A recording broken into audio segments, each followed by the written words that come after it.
এই সুযোগে আমরা অন্তত যারা বাহরাইনে আছি, বাহরাইনে আপনারা অনেকে জানেন দীর্ঘ 8 বছর বাহরাইনের বাংলাদেশের জন্য ভিসা বন্ধ। Family visa, tourist visa, work visa, যত ওয়ার্ক পারমিট ভিসা আছে সবগুলো বন্ধ। এখন এগুলো যদি সমস্যা যদি সমাধান না করতে পারেন তাহলে খুবই দুঃখজনক। আমরা ইন্টেরিয়র গভর্নমেন্ট বাংলাদেশের ডক্টর মোহাম্মদ ইউনূস সৌদি আরবে ফিউচার ইনভেস্টমেন্ট গ্লোবাল কনফারেন্সে যোগ দিতে যাচ্ছেন 27 থেকে 30 তারিখ অক্টোবর মাসের 27 থেকে 30 তারিখে 3 দিন কনফারেন্সে যোগ দিতে যাচ্ছেন ডক্টর মোহাম্মদ ইউনূস।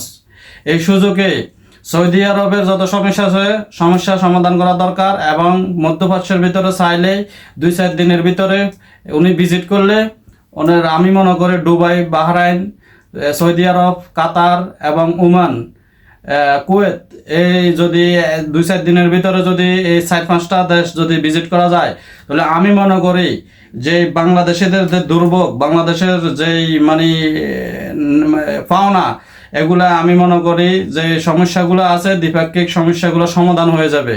এগুলো যদি আমরা না করতে পারি আমরা তাহলে আমরা পরবর্তী সরকার কখন আসবে না আসবে আমরা পরবর্তী সরকারের জন্য অপেক্ষা করতে হবে। আমরা তাই মনে করি যে প্রত্যেকটা এম্বাসি মহামান্য রাষ্ট্রদূতেরা যদি ওই দেশের প্রত্যেকের দেশের পররাষ্ট্র মন্ত্রণালয়ের সাথে কথা বলে যদি একটা অ্যারেঞ্জমেন্ট করে তাহলে আমি মনে করি দ্বিপাক্ষিক সমস্যা সমাধানগুলো হয়ে যাবে এবং বাংলাদেশিদের যে বিদেশে আসা যাওয়া বা এয়ারপোর্টের প্রত্যেকের যে চাহিদাগুলা, যে সমস্যাগুলো, এগুলা অতি তাড়াতাড়ি নিরসন হবে। তো প্রিয় প্রবাসী ভাইয়েরা, আপনারা এই ভিডিওটি মানে দ্রুত শেয়ার করে দেন সবাই, যাতে এটা জানে ডক্টর মোহাম্মদ ইউনূস যে সৌদি আরবে একটা কনফারেন্সে দাওয়াত পেয়েছে।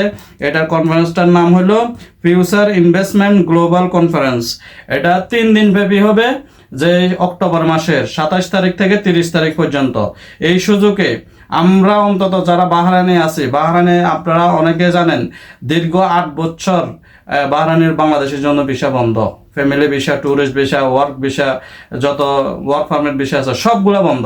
এখন এগুলো যদি সমস্যা যদি সমাধান না করতে পারেন তাহলে খুবই দুঃখজনক। আমরা এখানে বাহরাইনে অনেক প্রতিষ্ঠান আছে বাংলাদেশ মালিকানাধীন এবং আমরা অনেকেই এখানে অন্য আমাদের পরিবর্তে যারা যাদের দেশের ভিসা চালু আছে ওদের ঘাটতিটা পূরণ করতেছে অন্য দেশের লোকেরা। তো আমরা চাই এটা মানে সুন্দরের ভিতরে কিভাবে এম্বাসি এগুলা রাষ্ট্র দূতাবাস পরিচালনা করবে এটা পরবর্তী হবে, আগে এগুলা নিরসন হওয়া দরকার। আসসালামু আলাইকুম।